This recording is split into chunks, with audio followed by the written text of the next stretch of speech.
Pessoal, tudo bem? Eu sou Leonardo Sakamoto, colunista aqui do UOL, e eu tô toda semana com vocês falando dos principais assuntos deste nosso Brasil surpreendente. Não se esqueçam, por favor, de se inscrever aqui no canal do UOL no YouTube, tá ok? Olha, o assunto da semana é uma pergunta. Sob Bolsonaro, o Brasil está virando uma Venezuela?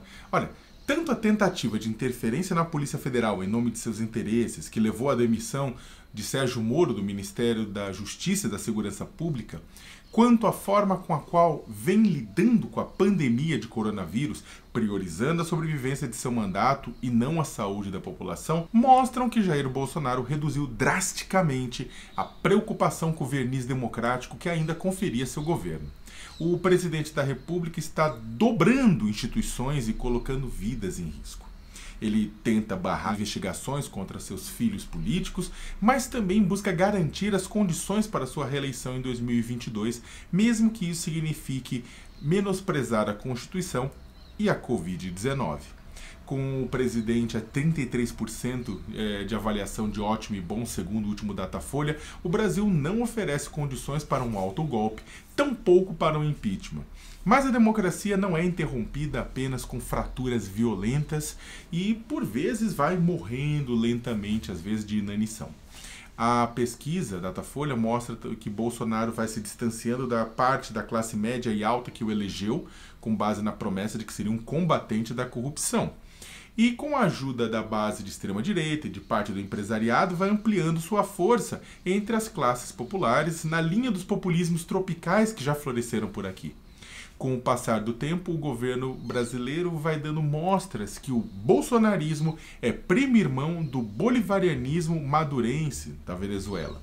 Mas um parente talvez mais competente, porque levou meses e não anos para que o país fosse visto como um pária global. O que é um tanto quanto constrangedor aos apoiadores do presidente, que ameaçavam durante as eleições de 2018 que se o presidente não ganhasse, o Brasil poderia virar uma Venezuela. Os indícios disso vão além dos ataques à imprensa e de um ministério amplamente militarizado em ambos os países. No que talvez seja a característica mais desabonadora do regime de Nicolás Maduro, as instituições democráticas tradicionais foram sofrendo um ataque progressivo pelo poder central, seja pelo abuso da máquina, seja por meio do seu esvaziamento. Parte da oposição venezuelana também não é nada democrática, o que dificultou bastante as coisas por lá. As acusações de Moro de pressão para interferência política na Polícia Federal a fim de atender interesses pessoais do presidente são apenas o último lance de Jair Messias no sentido de intervir no funcionamento de órgãos que atuam no combate à corrupção. Ele também já fez investidas, vamos lembrar, contra o COAF, a Receita Federal, e ele passou por cima da lista tríplice da eleição para Procurador-Geral da República, escolhendo um aliado seu para ocupar o posto na PGR.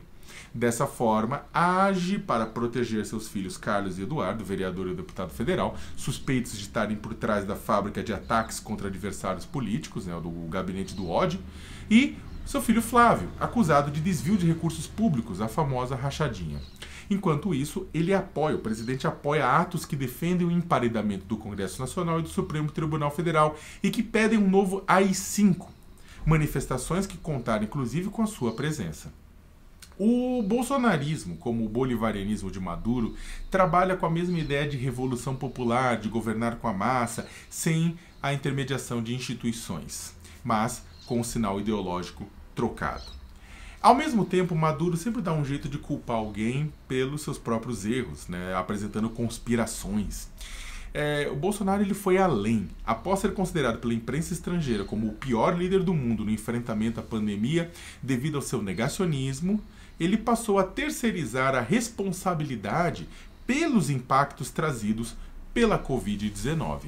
Nessa terça-feira, por exemplo, questionado do número recorde de mortes registradas em 24 horas, foram 474, totalizando mais de 5 mil óbitos oficiais até agora, o presidente disse o quê? E daí? Quer que eu faça o quê? Sou Messias, mas não faço milagre.